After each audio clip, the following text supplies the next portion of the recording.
देखिए, हरियाणा प्रदेश का गठन 56-57 साल पहले हुआ था। उससे पहले हरियाणा की कोई पहचान, हरियाणा का जो आज क्षेत्र है और इसमें बसने वाले जो लोग हैं, इनकी कोई पहचान नहीं थी। सब कुछ पंजाब में ही सीमित था, पंजाब तक। तो एक नई जो पहचान मिली हरियाणा राज्य बनने के बाद, तो वो प्रगतिशील राज्यों में गिना जाता था उस वक्त। और सभी जिसकी भी सरकारें रही, चाहे कांग्रेस की सरकार थी, चाहे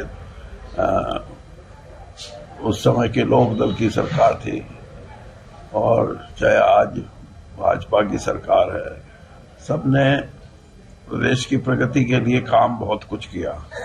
और ये भी सही बात है कि आज हम देश के जो विकसित राज्य हैं उनमें हमारी गिनती होती है, और उसमें योगदान काफी हद तक नई जो ये सरकार है इसका भी रहा। इसने कई नई चीजें हरियाणा के अंदर जो शुरू की हैं, उसमें सबसे बड़ा प्रयोग या इस्तेमाल में कहूँ वो आईटी का है, इंफॉर्मेशन टेक्नोलॉजी का।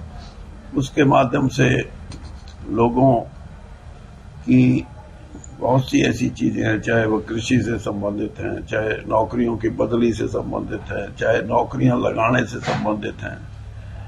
इनमें जो इंफॉर्मेशन टेक्नोलॉजी की शुरुआत हुई है, वो एक नए अध्याय के रूप में है, लेकिन क्योंकि शुरुआती दौर है तो उसका जो इस्तेमाल करने वाले हैं उनको तकलीफ भी है। और मैं हमेशा ये बात कहता रहता हूं कि ये जो शुरुआत है, इसको शुरुआती जो परेशानी लोगों को हो रही है, उसके लिए कुछ रिलैक्सेशन रखी जाए।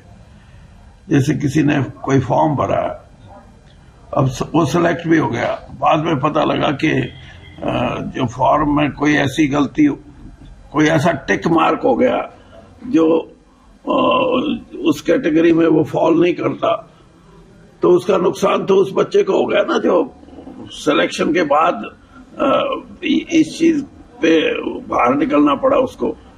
तो इसलिए मेरा मुख्यमंत्री जी से भी ये कई बार का कहना है कि जब तक पूर्ण तौर पे ज्ञान ना हो जाए सभी हरियाणा वासियों को, इस सुविधा के लिए कुछ ना कुछ ऐसे प्रावधान किए जाएं जिससे कि कोई गलतियां हुई हो तो उनको ठीक कर लिया जाए।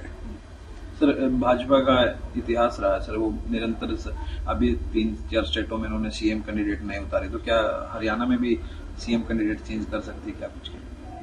देखिए भाई, अब ये तो अलग बात है कि भाजपा का अपना एक कार्यशैली है कि वो कितने दिन कितने चीफ मिनिस्टर रखेगी, कितने साल रखेगी। अब देखा जाए तो मध्य प्रदेश में 18 साल की चीफ मिनिस्ट्री के बाद चौहान साहब जो है, शिवराज चौहान, उनको मामा बोल के कहा कि अब आप मामा का काम करो। इसी तरीके से नई पीढ़ी के लोगों को मुख्यमंत्री बनाने का जो मैं ये समझता हूं कि ये किसी भी जो पार्टी, कार्डर बेस्ड पार्टी बोलते हैं जिसको रेजिमेंटेड पार्टी बोलते हैं, उसकी ये एक पहचान होती है कि वो किसी व्यक्ति विशेष से ज्यादा पार्टी के कार्डर को या पार्टी का जो कार्य करता है उसको स्थान देती है। और अब ये पद्धति कहां तक सफल होगी ये तो भविष्य बताएगा, लेकिन ये नई पद्धति है। कांग्रेस में ऐसा नहीं है। कांग्रेस में व्यक्ति विशेष की भी पहचान है, और व्यक्ति विशेष की पहचान तो इसीलिए कांग्रेस में बहुत बड़े बड़े लीडर भी पैदा हुए हैं।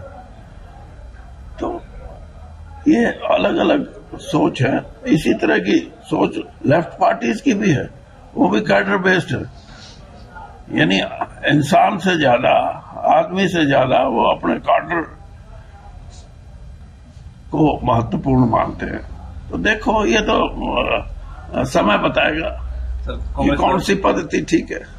कांग्रेस द्वारा जन संदेश यात्रा कांग्रेस द्वारा जन संदेश यात्रा निकाली जा रही है सर हाँ। प्रदेश में। हाँ। तो वो कह रहे हैं कि इस बार बदलाव होगा, क्या लग रहा है सर कुछ? देखिए अब अगर वो ये कहें कि बदलाव नहीं होगा तो उनको कोई वोट ही नहीं दे।